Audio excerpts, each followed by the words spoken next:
मध्य प्रदेश में आपको याद है ना, दलित युवक था, उसके सिर पे पेशाब कर दिया गया था। क्या किसी बीजेपी के नेता ने जाके संवेदना दिखाई थी? नहीं दिखाई थी। यूपी में तमाम लोगों में दलितों के ऊपर दमंग अत्याचार करते हैं, क्या आप कभी संवेदना दिखाते हो? अभी हरियाणा में एक गांव में दलित था, उसको घोड़ी चढ़ के जाना था, बारात लेके जानी थी, उसे दबंगों ने और ये सहजाती जो लोग होते हैं, सवर्ण लोग, उन्होंने मना कर दिया, घोड़ी नहीं चढ़ेगा। 2 थानों की पुलिस लगी थी उसे घोड़ी चढ़ाने के लिए। ये दलितों का आज हाल है देश में। और उसके बाद अगर कोई सांसद या नेता उनके दलितों के पक्ष में खड़ा होता है तो आप कहते हो वोट बैंक की राजनीति करते हो। क्यों भाई, दोगली नीति क्यों अपनाते हो? डाइवर्जन है बीजेपी की तो खासियत है सर, इनके नेताओं की खासियत है। जो मुद्दा चल रहा होता है, जब वो मुद्दा इनके गले की हड्डी बन जाता है, इमीडिएट उससे ध्यान भटकाने के लिए नया मुद्दा क्रिएट करते हैं। मैंने पहले भी 20 बार इस बात को कहा है और इस बात को आपने देख लिया। परसों इनके साथ जो है हालत इनकी खराब हो गई थी, बैकफुट पे आ गए थे। तमाम मीडिया चैनल हैं, कोई इनकी समझ ही नहीं आ रहा था इस बात से डिफेंड कैसे करें बीजेपी को, कि जो बीजेपी ने अंबेडकर साहब के खिलाफ बोल दिया है कैसे उसको डिफेंड करें, इनके समझ नहीं आ रहा था। तब लास्ट एंड फाइनल हमारे गृह मंत्री साहब आते हैं और आगे प्रेस कॉन्फ्रेंस करते हैं, मीडिया ने मेरा बयान तोड़ मोड़ के पेश करा, मीडिया ने मेरा बयान तोड़ मोड़ के पेश करा। मीडिया को खुली चेतावनी थी, भाई आ जाओ, लाइन पे लग जाओ, मुझे बचाओ किसी भी तरह से। तब रात के 11 बजे तक मीडिया ने कुछ सोचा समझा, फिर वो पता नहीं ढूंढ से कहा के लाया कि जी अंबेडकर साहब का तो कांग्रेस ने अपमान करा, उन्हें भारत रत्न नहीं दिया, उनकी ऐसी बेइज्जती करी, उनके खिलाफ नेहरू जी ने प्रचार करा, उन्हें लोकसभा में नहीं आने दिया, वो सब तमाम के फिर मीडिया चैनल ने चलाया। का तो लगा है सर भी फूटा एक सांसद का। हाँ जी बिल्कुल लगा है, लेकिन आप उस सांसद की एक वो ANI की क्लिप ही है जो पूरी की पूरी क्लिप आप उसमें देखेंगे। क्या आपको राहुल गांधी ने धक्का मारा? नहीं, मैं वो सांसद खड़े थे, उन्होंने धक्का दिया जिसकी वजह। क्या आपको राहुल गांधी? हाँ, मुझे राहुल गांधी ने धक्का मारा। आप वो पूरी क्लिप तो देखिए, बाकायदा उसके मुंह में शब्द डाले जा रहे हैं और उनकी आपने तस्वीरें देखी हैं। इतनी सी यहाँ पे उनके सिर पे चोट है, पहले उस पर एक सिर्फ बैंडेज लगती है, छोटी सी पट्टी बनती है, लेकिन जैसी मुद्दा हवा बनता है वो पट्टी बड़ी होती है, होते होते पूरा सिर कवर हो गया उनका।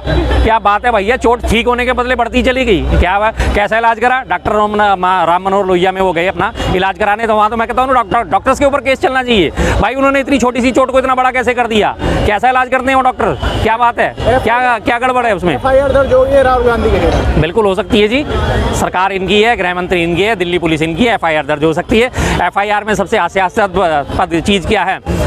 अटेम्प्ट टू मर्डर, हत्या की कोशिश। राहुल गांधी जी वहाँ खड़े हैं, वहाँ उस व्यक्ति के माथे में जरा सी चोट लगती है और वो भी गिरने की वजह से, वो खंबे से टकराने की वजह से, और उनके ऊपर लगा दी गई है हत्या की कोशिश, हत्या के प्रयास का मुकदमा उनके ऊपर दर्ज कर दिया गया। कितना बढ़िया बात है भाई साहब, कितनी शानदार टेक्नोलॉजी आ गई है। एक बंदा वहाँ इतनी दूर खड़ा हुआ है, जिसका हाथ नहीं लगा, जिसकी लात नहीं लगी, जिसकी बात नहीं लगी, कुछ नहीं लगा, और उसके ऊपर हत्या के प्रयास का मुकदमा दर्ज कर दिया। जब हत्या हो जाती है तब तो दिल्ली पुलिस हमारी जो है मुकदमे दर्ज नहीं करती। सैकड़ों लोगों की रोज हत्या हो जाती है, मुकदमे तक नहीं दर्ज होते, लेकिन वहाँ पे उस व्यक्ति के खिलाफ मुकदमा दर्ज कर दिया गया, और वो भी लीडर ऑफ अपोजिशन के खिलाफ। कितनी बढ़िया कानून का मखौल उड़ाया गया है ना साहब। कहा जा रहा है कि राहुल गांधी अब जेल जा सकते हैं। हाँ जी कोई बात नहीं, भेजिए आप जेल, कोई फर्क नहीं पड़ता, कोई फर्क नहीं पड़ता। सबने देश ने देखा है, सारे देश, पूरे संसद परिसर में हर कॉर्नर पे, हर जगह पे CCTV कैमरे लगे हैं। वहाँ का चप्पा चप्पा CCTV कैमरे की फुटेज में आता है, सिर्फ टॉयलेट्स को छोड़ के, सिर्फ टॉयलेट्स को छोड़ के, बाकी सारा सदन CCTV कैमरों से पटा पड़ा है। आप निकालिए उनकी फुटेज, दिखाइए कि राहुल गांधी ने धक्का मारा या राहुल गांधी ने धक्का मारने की कोशिश भी करी। आप निकालिए, सबूत तो लेके आइए ना, कैसे कैसे जेल चले जाएंगे साहब। और अगर आप में इतनी हिम्मत है तो भेज के दिखा दीजिए, फिर आपको पता चलेगा। लोग जो बड़े बड़े रक्षा मंत्री भी हैं, सारे लोग मिलने गए हैं जिनको चोट लगी है और फोटो वायरल हो रही है बहुत सारी। हाँ जी बिल्कुल हो रही है। ठंड हो गई ना, और ठंड में इन्होंने आग जलाई, अब इनको ठंड लग रही तो आग तो आपने पहुंच गए ना। इनकी तो खासियत है, आग बुलाओ और उसमें हाथ तापो। रोटी सेकने पहुंच गए, अपनी राजनीतिक रोटियां सेकने, वो रक्षा मंत्री भी जाएंगे, सब जाएंगे। इससे पहले जो अपमान हुए, इससे पहले, और सबसे बड़ी बात आपको एक और बताता हूँ, मकर द्वार है जो अभी संसद में, उसका नाम मकर द्वार रखा हुआ। वहाँ पे सारे बीजेपी के सांसद जो है, और ये सांसद एंट्री करते हैं वहाँ से संसद में जाने के लिए। जब वो कांग्रेसी सांसद अंदर जाने के लिए थे तो उनका रास्ता क्यों रोका गया भाई? आपने प्रदर्शन कर रहा है, आप अपने गेट पे बैठे प्रदर्शन करते रहो, उन्हें अंदर जाने दो। आप उनसे क्यों भिड़े कि नहीं अंदर नहीं जाने देंगे? आपको ये हक किसने दिया? संविधान को तार-तार करने का हक किसने दिया कि आप चुने हुए सांसदों को संसद में जाने से रोकोगे, उनका प्रवेश को रोकोगे, प्रवेश को उनको बाधित करोगे? शुरुआत तो आप लोगों ने करी, धक्का मुक्की की शुरुआत आप लोगों ने करी। सारे देश ने देख लिया, सारी तमाम फुटेज वायरल है, सबने देखा हुआ है, कोई इसमें बड़ी बात नहीं है। वीडियो वायरल हो रहा है जिसमें राहुल गांधी जी उनसे मिल रहे हैं जिनके सर में चोट लगी। हाँ जी, हाँ, लोग ये कह रहे हैं कि राहुल गांधी में इतनी संवेदना नहीं थी, उनसे हालचाल पूछते और कुछ बातें करते। और पूछा क्या उन्होंने वहाँ पे? उन्होंने यही तो पूछा है कि सर आपके क्या चोट लगी है, आप ठीक हो? उन्होंने कहा हाँ मैं ठीक हूँ, मामूली चोट है। वो सब चीज़ें काट दी। क्लिप कटुआ पार्टी है भाई साहब, सब जानते हैं कैसे क्लिपों को काट काट के अपना रोजी रोटी चलाते हैं, और तमाम इनके पत्रकार कैसे क्लिप काट काट के रोजी रोटी चलाते हैं। इसीलिए तो मैं बार बार इनको कहता हूँ भूखी जनता पार्टी। सबसे ज़्यादा तो क्लिप काटने में ये महारत इनको हासिल है, उसके बाद देश का मनचैन खाने में इनको महारत हासिल है, देश के संसाधन खाने में इनको महारत हासिल है, देश के ऊपर कर्जा करने में इनको महारत हासिल। तो इसलिए भूखी जनता पार्टी का नाम ऐसी थोड़ी दिया गया। दूसरे राज्यों में चुनाव होते हैं, विपक्षी पार्टी की जीत जाती है, उनके सांसद खाने में इनको, उनके जो है विधायक खाने में इनको हासिल है महारत, तो फिर ये तो भूखी जनता पार्टी है, इसमें तो कोई इसमें दोष नहीं कर सकते। लोग ये कह रहे हैं कि राहुल गांधी वोट बैंक की पॉलिटिक्स कर रहे हैं। ये वोट बैंक की पॉलिसी होगी और आप उनका अपमान करो, ये वोट बैंक की पॉलिसी नहीं है। दबे कुछ लोग के साथ खड़ा होना वोट बैंक की पॉलिसी होगी, तो ठीक है, हम इस पॉलिसी को लागू करते हैं, हम इस पॉलिसी को मानेंगे। अगर हाँ, अगर नहीं वो तो अलग बात होगी, वो धर्म का मैटर है जी, सीधी सी बात है। अगर अब आप दबे कुचले लोगों के साथ खड़े होते हो और नीली शर्ट पहन के संसद में जा रहे हो, क्या नीली शर्ट पहन के जाना संसद में बैन है? नहीं है। आपने उनको अपमान करा। आपके तमाम मध्य प्रदेश में आपको याद है ना, दलित युवक था, उसके सिर पे पेशाब कर दिया गया था। क्या किसी बीजेपी के नेता ने जाके संवेदना दिखाई थी? नहीं दिखाई थी। यूपी में तमाम लोगों में दलितों के ऊपर दमंग अत्याचार करते हैं, क्या आप कभी संवेदना दिखाते हो? अभी हरियाणा में एक गांव में दलित था, उसको घोड़ी चढ़ के जाना था, बारात लेके जानी थी, उसे दबंगों ने और ये सहजाती जो लोग होते सवर्ण लोग, उन्होंने मना कर दिया, घोड़ी नहीं चढ़ेगा। 2 थानों की पुलिस लगी थी उसे घोड़ी चढ़ाने के लिए। ये दलितों का आज हाल है देश में। और उसके बाद अगर कोई सांसद या नेता उनके दलितों के पक्ष में खड़ा होता है तो आप कहते हो वोट बैंक की राजनीति करते हो। क्यों भाई, दोगली नीति क्यों अपनाते हो? क्या कांग्रेस माफी मांगेंगे जी? कांग्रेस माफी मांगेंगे? कांग्रेस ने ऐसा क्या करा है जो वो माफी मांगेगी? क्या कांग्रेस माफी मांगना चाहिए? किस वजह से माफी मांगनी चाहिए? किसको धक्का मारा? आप फुटेज तो लाओगे, हाँ धक्का मारा। देखिए कांग्रेस में ये जिगरा है, अगर कांग्रेस ने गलती करे तो वो अपनी गलतियों के लिए माफी भी मांगते हैं। सबसे बड़ा उदाहरण इमरजेंसी का है, जिसको बीजेपी वाले बड़े घोषित होकर करते हैं, देश में तानाशाही लागू करी थी, तानाशाही लागू करी थी। लेकिन इमरजेंसी लगाने के बाद जब इमरजेंसी हटी थी और आम चुनाव की घोषणा हुई थी, इंदिरा गांधी जी ने जनता के बीच जाके कहा था कि हाँ मुझसे गलती हुई थी, मैंने इमरजेंसी लगाई, मैंने गलत करा था।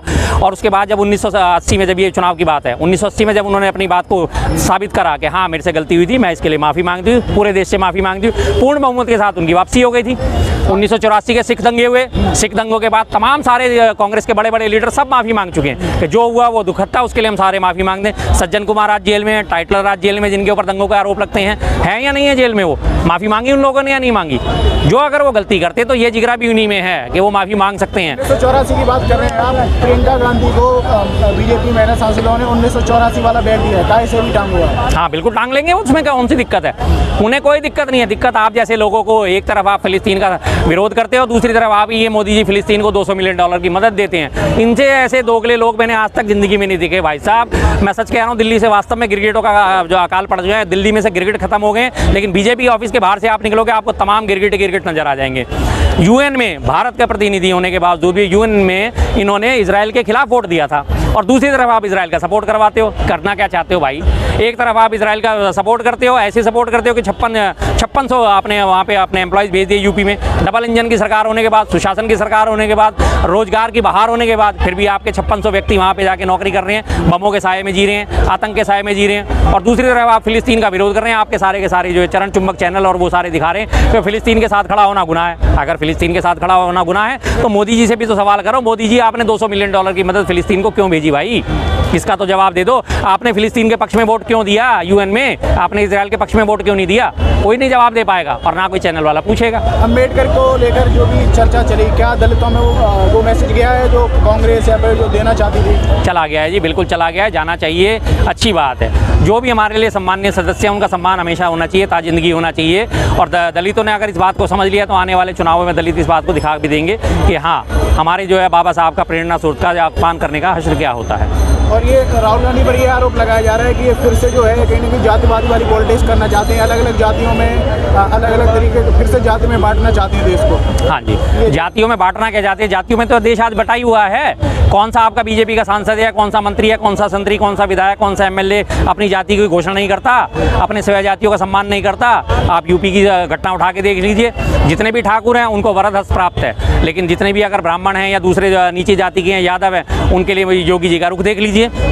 अभी आपको लखनऊ की घटना दोबारा से याद दिलाता हूँ, जो पिछले बार बारिशों में घटना हुई थी लखनऊ विधानसभा के पास, जब पानी भर गया था, वो पानी फेंकते हुए लड़के पकड़े गए थे ना, 16 लड़के उसमें पकड़े गए थे। अगर ये जातिवाद नहीं होता तो योगी जी ने मात्र 2 लोगों के नाम लिए थे, एक मुसलमान लड़के का नाम और दूसरा यादव लड़के का नाम। बाकी जो 14 और थे, जिनमें द्विवेदी, त्रिवेदी, चौबे ये सब शामिल थे, स्वर्ण शामिल थे, उनमें से किसी का नाम नहीं लिया। आपने देख लिया ना कि जातिवाद कौन करता है, सब आपको सब समझ में आ जाएगा। आपने उनको अपमान करा। आपके तमाम मध्य प्रदेश में आपको याद है ना, दलित युवक था, उसके सिर पे पेशाब कर दिया गया था। क्या किसी बीजेपी के नेता ने जाके संवेदना दिखाई थी? नहीं दिखाई थी। यूपी में तमाम लोगों में दलितों के ऊपर दमंग अत्याचार करते हैं, क्या आप कभी संवेदना दिखाते हो? अभी हरियाणा में एक गांव में दलित था, उसको घोड़ी चढ़ के जाना था, बारात लेके जानी थी, उसे दबंगों ने और ये सहजाती जो लोग होते सवर्ण लोग, उन्होंने मना कर दिया, घोड़ी नहीं चढ़ेगा। 2 थानों की पुलिस लगी थी उसे घोड़ी चढ़ाने के लिए। ये दलितों का आज हाल है देश में। और उसके बाद अगर कोई सांसद या नेता उनके दलितों के पक्ष में खड़ा होता है तो आप कहते हो वोट बैंक की राजनीति करते हो। क्यों भाई, दोगली नीति क्यों अपनाते हो?